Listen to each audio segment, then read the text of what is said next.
the right platform. Darling, I love you. Announcing the result. Here I come. Please don't get disappointed, right? Please don't get disappointed. हामीले तपाईहरुको लागि आज जितेन भन्ने पनि धेरै सोचिरहेको छ.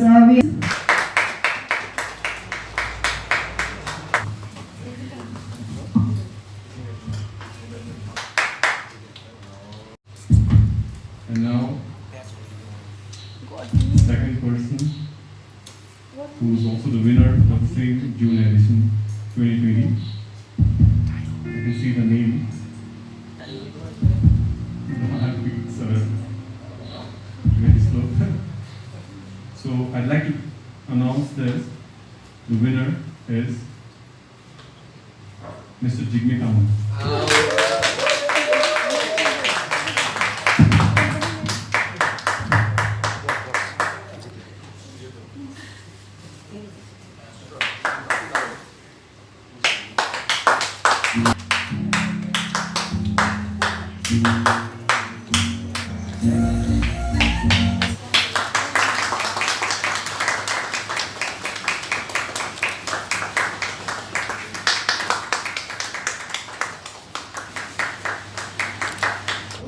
नमस्कार म टायङ भुटिया र म अहिले एब्सोल्युट डेमाजोङमा आइरहेको छु र किनभने यहाँ फर्स्ट टाइम है सिक्किम फ्यासन डिवाले face of the month organise गर्नुभएको छ र हामीसँगै the winner of the first ever Sikkim fashion डिवाको फेस अफ द मन्थ हुनुहुन्छ. Starting with the name. Myself, Ushila Subba.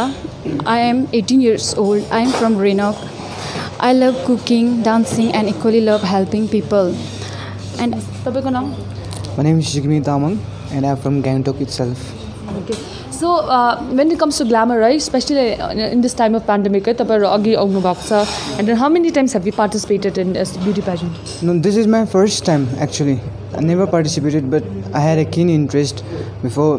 Before I used to I also like to sing, dance, and I also had interest in this field, but I never get that platform.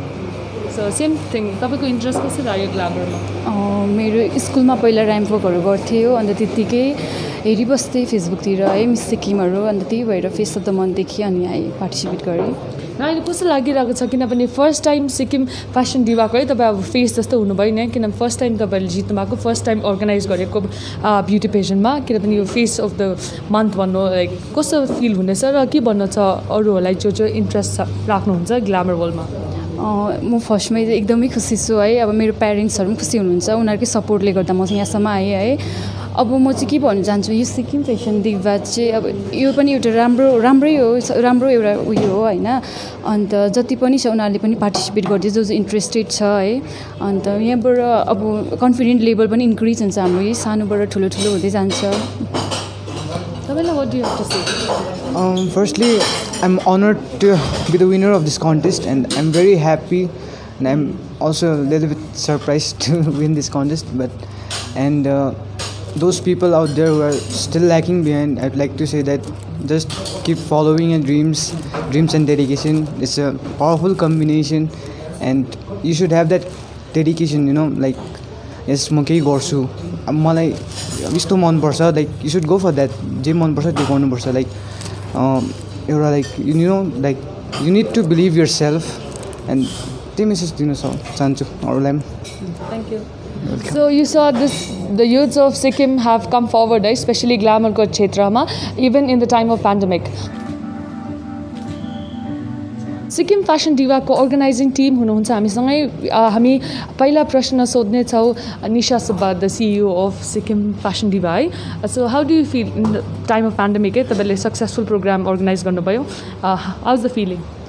First of all, thank you so much. It was for us to organize such event in this pandemic because we did not got the right time to organize all such events. But then today I felt really good that all our models were doing really good in this platform, in this field. They're really doing good. So I'm feeling good right now as being a CEO of Sikkim Fashion Diva. Same thing है. आज कतिजना पार्टिसिपेन्ट्सहरूले enrol गर्नुभएको थियो र अहिले good number of people turn out नि है, so त्यसमा के भन्न छ तपाईँलाई? एक्चुली हामीले चाहिँ टोटल त थुप्रै आएको थियो है, अन्त तर आज कतिजना आउनु पाएन, त्यही भएर चाहिँ अब अहिले आज चाहिँ 5 जना चाहिँ आएको थियो है। तर भए पनि एकदमै राम्रो लाग्यो मलाई है, सोचेको थिएन यस्तो हुन्छ भनेर। फ्युचरमा अझै योभन्दा राम्रो गर्दै जानेछौँ हामी। Thank you. तपाईँको के मेसेज छ एज अ अर्गनाइजिङ टिम? म यति मेसेज गर्न चाहन्छु कि सबै हाम्रो जति मोडल्सहरू छ उनीहरूलाई है, उनीहरू अब घरमा यसो ल्याक भएर बसिरहेको हुन्छ, सो उनीहरूलाई चाहिँ अझै पनि भन्छु जो इन्ट्रेस्टेड छ यो कुरामा, सो उनीहरूले यो सिक्किम फेसन डिभामा उनीहरूले गर्नु सक्छ। सो यो मेसेज दिन चाहन्छु। So thank you.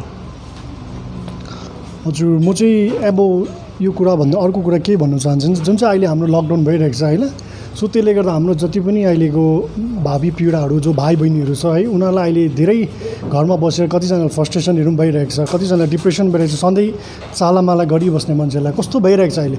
सो त्यसले गर्दाखेरि चाहिँ अब हामीले यो सर्ट पिरियडमा चाहिँ हामीले यो किन फर्म गऱ्यो भन्दाखेरि चाहिँ जो यसरी यस्तो पीडा भएर बसिरहेको छ, जसलाई यस्तो टेन्सन भएर बसिरहेको छ, सो त्यसले अलिकति आफ्नो ट्यालेन्ट पनि देखाउन सक्छ है। सो उनीहरूलाई अलिकति इन्टरटेनमेन्ट पनि हुन्छ है, उनीहरूलाई अलिकति टाइम पास हुन्छ, सो उनीहरूलाई धेरै कुरा सिक्नु पनि पाउँछ भनेर चाहिँ हामीले चाहिँ यो चाहिँ सर्ट पिरियडमा अर्गनाइज गरेँ। हामी बेसी अर्गनाइज गरेको बेसी पनि भएको छैन, सर्ट टाइममा गरेको। तर हामीले चाहिँ यो कोरोना टाइमदेखि चाहिँ जुन चाहिँ यो अहिले हाम्रो यो लकडाउनमा जतिजना डिप्रेसन भएर बसिरहेको छ, उनीहरूलाई चाहिँ हामी एकदमै अब डिप्रेसन फ्री बनाउनुको लागि चाहिँ हामीले यो हामीले एज अब गभर्मेन्ट सपोर्ट पनि अब अहिले हामीले माग्नु सकेको छैन उहाँहरूलाई होइन। अहिले जति पनि गर्दैछ we are doing by own हुन्छ नि, अब हामीले जति पनि एक्सपेन्सेसहरू जति पनि छ जे पनि छ सबै हामी आफै नै गरेर गर्दैछ होइन। सो हामीले चाहिँ त्यही सोचेर चाहिँ हामीले यो चाहिँ अर्गनाइज चाहिँ गरेको। अन्त हामी चाहिँ अब म्यासेज चाहिँ के दिन चाहन्छु भने अब भारी पिँढीहरूलाई तपाईँले गर्नुहोस् होइन, यस्तो प्लेटफर्महरू अझै धेरै आउँछ होइन, धेरै आउँछ, तपाईँले कोसिस गर्नुहोस् है। जतिसक्दो हामीले तपाईँलाई कसरी उदाउनु सक्ने, कसरी ट्रेनिङ दिनु सक्छ हामीबाट लिनुहोस् है, हामी तपाईँलाई दिनुको लागि एकदम रेडी छ। सो त्यसले गर्दाखेरि तपाईँहरू चाहिँ स्टे ट्युन है, आउँदै गर्नुहोस्, त्यही भन्न चाहन्छु। Thank you.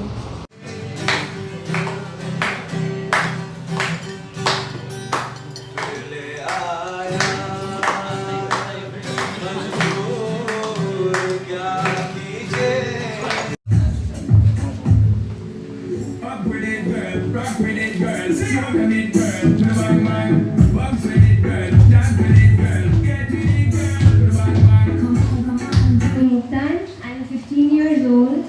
I'm a resident of Dharwad Tadung and I'm a student of Greenhill Senior Secondary School.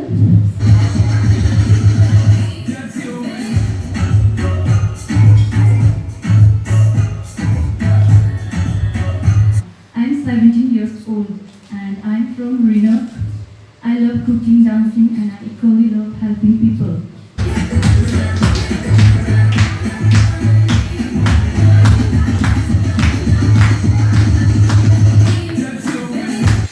I used to see WhatsApp status, so I love to see WhatsApp status because there are so many funny things. There are so many funny videos there, and then I get to know about this, and he said that whosoever wants that, tell me.